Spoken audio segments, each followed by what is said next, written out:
Madam क्यों लग रहा है कि देश में संविधान खतरे में? देखिए, हम अभी बोले कि खतरे में है, आप लोग को नहीं लग रहा है? पैसा अपना निकाल रहे हैं बैंक से तो भी आपका पैसा कट रहा है, मतलब अपना पैसा निकालने के लिए भी पैसा कट रहा है। आप देखिए, पूरा देश में सिक्योरिटी नाम का चीज नहीं है। कहीं से जहां जहां सुविधा हो रहा है आतंकवादी का, वहां वहां से घुस रहे हैं। आप देख लीजिए, बॉर्डर सिक्योरिटी कुछ नहीं है, पूरा बांग्लादेश का बॉर्डर खुला हुआ है। आप देख लीजिए, हम लोग का संविधान में, मतलब ये संविधान को नहीं मानते, ये बोली से। जैसे आप लोग अभी न्यूज में आप लोग देखे होंगे कि मोदी जी मुंह से बोले जाओ, जैसे आप लोग को युद्ध करना करो, ये पूरा छूट दे दिया उसको। ऐसे होता है क्या? अकबर का जमाना चल रहा है कि सेनापति जाओ युद्ध करो, ऐसा होता है? संविधान मतलब, इसका मतलब वो कूड़ेदान में फेंक दिए हैं संविधान को। लॉ ऑर्डिनेंस होता है, उसको प्रकाशित किया जाता है, तब वो जाके माना जाता है कि मतलब युद्ध का मतलब वॉर ऑर्डिनेंस होता है, वो लिखित में पास होता है, वो कोई मौखिक का जमाना नहीं है। ये लोग तो ऐसा बना दिया, बस मोदी का गारंटी है। कभी भी कांग्रेस के सरकार में आप नहीं देखे होंगे कि इंदिरा गांधी ने बोला कि ये इंदिरा का गारंटी, हमेशा उन्होंने भारत सरकार बोला। मनमोहन सिंह भी हमेशा भारत सरकार बोले। कांग्रेस के कोई भी प्रधानमंत्री कभी भी अपने नाम से कभी भी इस तरह का मतलब संवैधानिक हनन नहीं किया। अभी ये पूरा यही सबसे बड़ा सबूत है कि संविधान खतरे में है, क्योंकि ये मोदी की गारंटी चाहिए, संविधान की गारंटी होनी चाहिए ना, हमें संविधान की गारंटी चाहिए।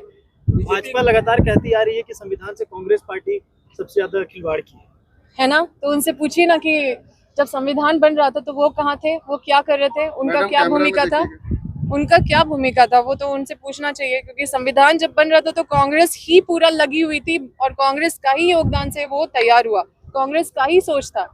और आज जो पेड़ लगाया, जो मतलब पेड़ को बड़ा किया, जो पूरा खेती किया, पूरा जोता, उसको बोल रहे हैं कि तुम मत बताओ, ये खेती के बारे में हम बताएंगे, ये पेड़ के बारे में हम बताएंगे, जिसका कोई योगदान नहीं है। आज आम का पेड़ लगाया कोई, और आके कोई दूसरा आके बोल रहा है कटहल का पेड़ है। तो आप लोग को तो उससे पूछना चाहिए ना कि तुम इसमें क्या किए। 76 बार जो है संविधान संशोधन, 88 बार देखिए, ये लोग जब संविधान बन रहा था तो ये लोग महात्मा गांधी का हत्या करने का साजिश कर रहे थे। इनका कोई भूमिका नहीं है संविधान बनाने में। और ये संविधान अगर बोलते तो भारत देश का गारंटी बोलते, संविधान का गारंटी बोलते, भारत सरकार का गारंटी बोलते। लेकिन ये और इनके जितने भी चेला लोग हैं, सब लोग मोदी की गारंटी और यही सब बोल बोल के, और गारंटी में कितना गारंटी है वो आप लोग के सामने है। नीरव मोदी जैसे लोग और ऐसे ऐसे लोग, दो चार लोग जो इनके फ्रेंड्स हैं, वो करोड़ों अरबों खरबों पैसा यहाँ से लेके चले जा रहे हैं, और उसको बैंक हम लोग के टैक्स से हम लोग पे कर रहे हैं।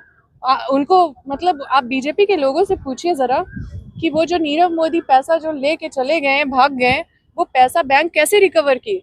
हम ही लोग के पैसे से ना रिकवर की होगी। अगर ये उनसे रिकवर कर पाई आज तक तो हम लोग को बताए। ये बस हम लोग को उलझा के रखना चाहते हैं, और हम लोग को टैक्स का बोझ पे इतना मार देंगे कि हम लोग कुछ और पे दिमाग ही नहीं लगा पाएंगे। आप क्या समझ पाइएगा कि ये वॉर, इतना इतना जो जेट फाइटर और इतना सारा चीज लिया जा रहा है, कि हम इतना बड़ा बड़ा राफेल और तरह तरह का चीज ले रहे हैं, देश का पैसा लग रहा है, तो इसको कब यूज करना है?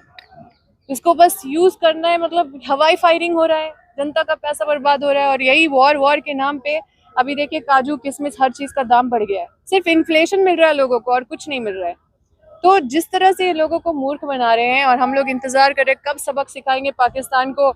और हमें तो अब लग रहा है कि अब बिजनेसमैन ही बताएंगे उनको कि कब वहाँ पे वॉर का ग्रीन सिग्नल देना है। मैम, एक आखिरी अम्मा सवाल। प्रसाद जिंदाबाद, जिंदाबाद जिंदाबाद अम्मा प्रसाद जिंदाबाद, जिंदाबाद जिंदाबाद। लोकसभा चुनाव से पहले भी कांग्रेस लगातार कहते नजर आ रही थी कि लोकतंत्र को खतरा है, संविधान को खतरा है। उसके बाद लोकतंत्र, देखिए, ये लोग चाहते हैं कि एक ही दिन में ये लोग चुनाव जीत जाए सब, ये बड़ा शौक है इनको। लेकिन वन नेशन वन इलेक्शन ये चाहते हैं, वन नेशन वन एजुकेशन ये कभी नहीं बोलेंगे। क्योंकि मतलब इतना टैक्स डाल दिए हैं किताबों में, कलम स्याही पेन हर चीज़ों में, कॉपी में, ताकि गरीब पढ़ ही नहीं पाए और अनपढ़ रह जाए, मूर्ख रहे। ये चाहते हैं सब कोई मूर्ख रहे, तब सोचने समझने का क्षमता नहीं रहे। मतलब ये क्या बात हुआ कि कोई एकदम मतलब बोरा बिछा के पढ़ रहा है जैसे तैसे, और कोई कंडीशनर में मतलब पढ़ रहा है, एयर कंडीशनर में। तो अलग अलग चीज क्यों? जब राइट टू एजुकेशन सबको है तो फिर उस पर फोकस करना चाहिए उनको। हर एक चीज पे आप देखें कि वही मतलब जिस तरह से चल रहा है, हम लोग बिल्कुल सेफ नहीं है। कब कहाँ क्या हो जाए इसका कोई गारंटी नहीं है। इंटेलिजेंस फेल नहीं है, इंटेलिजेंस का रिपोर्ट हर समय रहता है, लेकिन चूक किससे हुई ये पूरा देश जानना चाहता है। लेकिन फिर देश में इतना टैक्स बढ़ा देंगे कि उसी पे दिमाग बदल जाएगा, फिर भूल जाएगा कि अरे हम लोग सोचे ही नहीं कि चूक किससे हुई। अगर हमारे छोटा सा कोई चूक होता है तो एसपी को सस्पेंड किया जाता है, उसको रिप्लेस किया जाता है, उसको एक्शन लिया जाता है। लेकिन यहाँ इतना बड़ा चूक हो रहा है कि पूरे देश में अनरेस्ट जैसा सिचुएशन है। 28 लोग इनोसेंट इंडियंस मारे गए, उसके अलावा भी लोग घायल हैं। इतने सारे लोगों को और आराम से आतंकवादी आके मार रहे हैं, आराम से आ रहे हैं, पूछ रहे हैं आपसे। मतलब ये नहीं कि आए भाग के चले गए, वो आ रहे हैं, वो पूछ रहे हैं बताओ हिंदू हो कि मुस्लिम, वो आके कलमा पढ़वा रहे, वो कपड़े खोल के देख रहे, इतना टाइम मिल रहा है, फिर वो भाग भी जा रहे हैं और उसके बाद बोल रहे चूक हुई। तो चूक हुई तो किससे चूक हुई? एसपी से हुई, डीसी से हुई, किसी पे तो एक्शन लीजिएगा ना। वही पुलवामा वाला चीज अभी यहाँ पे भी देखने को मिला। पुलवामा में भी पता नहीं चला कि कौन ऑफिसर चूक किया। आप किसी को अकाउंटेबिलिटी तो हर किसी को रहता है, हर जिला का कोई ना कोई रहता है, ये तो संविधान हर चीज को बांध के रखा ही हुआ है।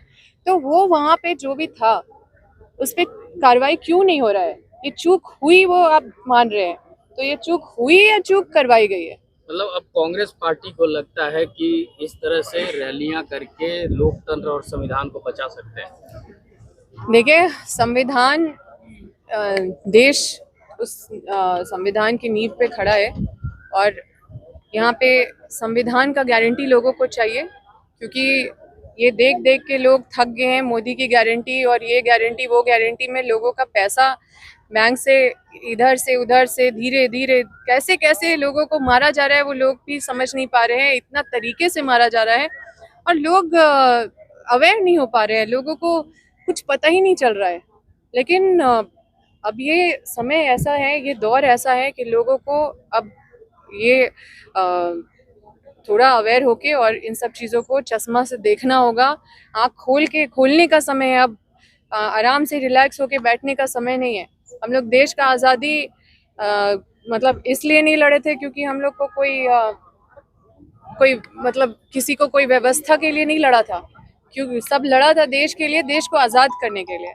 अभी जो माहौल हो गया है कि लोगों को ऐसा कर दिया जा रहा है कि लोग अपने ही चीज़ों में उलझे हुए हैं। बेरोजगारी, तो महंगाई, तो टैक्स का इतना ज़्यादा बोझ डाल दिया जा रहा है।